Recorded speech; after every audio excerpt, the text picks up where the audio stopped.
अस्सलामुअलैकुम। मैं मोहम्मद ज़हीर अख्तर और एक ऐसी आपको स्टोरी बताने जा रहा हूँ जो मेरे खुद के साथ पेश आई है फ्री जोन के हवाले से।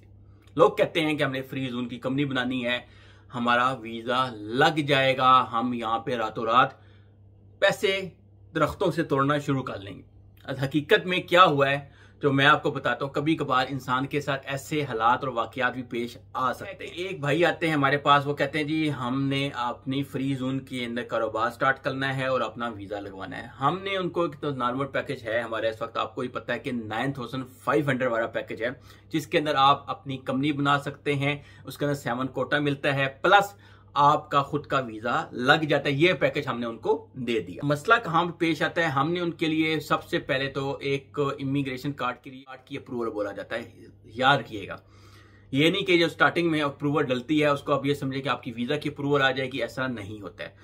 तो भाई की जी जैसे वो अप्रूवल आती है उसके बाद हमने उसकी कंपनी का तो वोचर आया हुआ था, वो हमने पे कर दिया। वोचर पे करने के बाद भाई का जी स्टेटमेंट कार्ड तक रेडी हो जाता है। हम खुश कि चलो शुक्र अल्हम्दुलिल्लाह बनने का स्टेटमेंट कार्ड बन गया।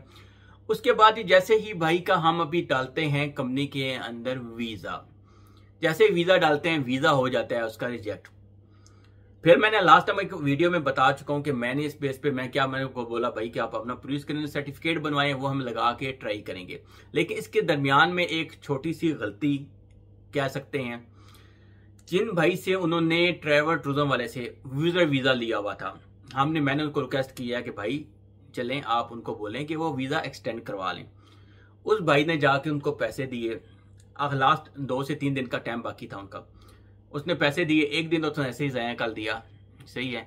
नेक्स्ट डे में मुझे मैसेज आता है, कहता है यार वो कह रहे हैं कि आपका सिस्टम में ऑलरेडी वीज़ा रिजेक्ट हो चुका है, तो इसलिए आपका ये। मैं ये एक्सटेंशन का वीज़ा रिजेक्शन के साथ कोई तलक नहीं होता है, आप उनको बोलें कि 1 महीने के लिए।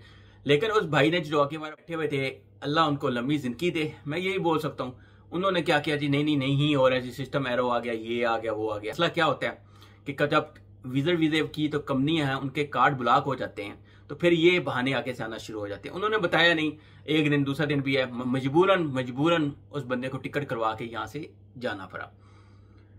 जब बंदा यहाँ से एग्जिट कर गया तो वो भाई बोलते हैं यार मेरा बहुत नुकसान हो गया, कुछ करो। मैंने यार इसका मैं दोबारा से, अल्लाह की ज़ात जानती है, मैंने अपनी पॉकेट से उसका वीज़ा अप्लाई कर दिया।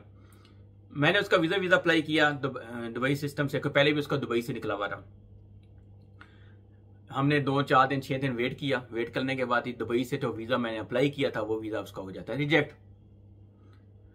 मैं परेशान, क्योंकि पहले ऑलरेडी अगर यहाँ पे था इनसाइड होता है वो एक्सटेंशन डाल देता तो मे भी उसकी एक्सटेंड हो जाता, लेकिन अभी हो गया रिजेक्ट।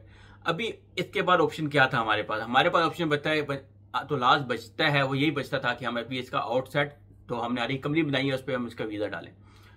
अभी जी इसके बाद क्या हुआ कि उसकी पुलिस क्लियरेंस लेटर आ गया। हमने तवक्कुल का नाम लिया और तकरीबन दोबारा से जितनी भी फीस पे की है, यकीन मानिए तकरीबन नियर बाय 1000 दरहम। ये अगेन मैंने पहले वीज़ा अप्लाई किया, वो रिजेक्ट हुआ। फिर ये भी मैंने अपनी पॉकेट से पे किया कि यार गरीब आदमी है, चलो उसका फ़ायदा हो जाए, मैंने ये भी पे कर दिया।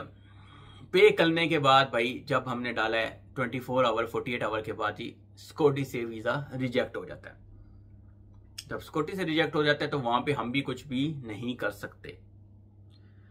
इसके बाद वो भाई बोलते हैं जी अभी क्या होगा इसका नेक्स्ट। मैं कहा भाई एक आखिरी ऑप्शन है कि आप इमिग्रेशन का चक्कर लगा लें, मे बी आपका इसके अंदर कोई अप्रूवल का चांस हो।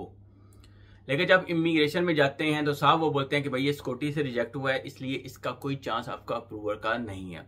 अभी वो भाई इस टाइम पाकिस्तान में, कंपनी इस वक्त बनी हुई है उनके नाम पे, उनके पैसे भी लगे हैं, सही है, ये नहीं कि उनके लगे हैं, साथ हमारी भी पेमेंट लगी है, क्योंकि तो वोचर आता है वो तकरीबन 11,500 का वोचर आता है, वो भी हमने अपनी पकड़, अभी तक हमें वहाँ से पेमेंट रिफंड नहीं मिली। अभी मसला इस वक्त ये आ रहा है कि ये कंपनी, मैंने यही बोला फिर उसको भाई को कि मैं ये भाई किसी और के नाम पे हम शिफ्ट कर देते हैं, कि लोग आते रहते हैं, कोई कस्टमर आता है तो हम उसके नाम पे शिफ्ट कर देंगे। शिफ्टिंग में ये होगा कि कम से कम उसका ज़्यादा तो नहीं, तकरीबन 5000 दरहम के आसपास उसको रिफंड मिल जाएगा, जो हम कर सकते हैं।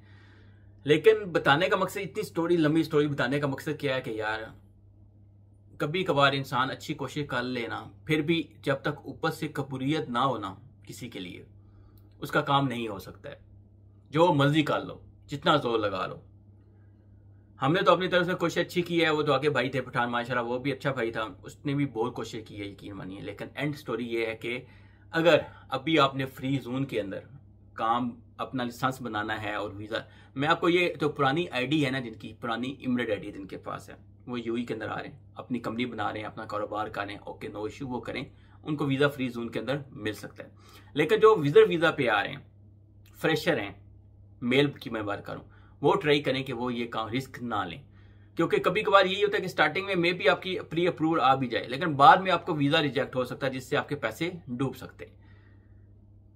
बताने का मकसद यही है, जो समझदार हैं समझ जाएंगे। बाकी अगर आप भी सर्विसेज लेना चाहते हैं फ्री जोन के हवाले से, तो ये नंबर मैंने दिया हुआ भाई, इस पर रब्ता कर सकते हैं। इंशाल्लाह आपको अच्छी सर्विस देंगे जो हमारे पास है। बाकी अप्रूवल या रिजेक्शन वो हमारे हाथ में नहीं होता है। यूएई के अंदर जितने लोग काम कर रहे हैं, किसी के हाथ में ये काम नहीं होता है। अच्छी सर्विस दी जा सकती है।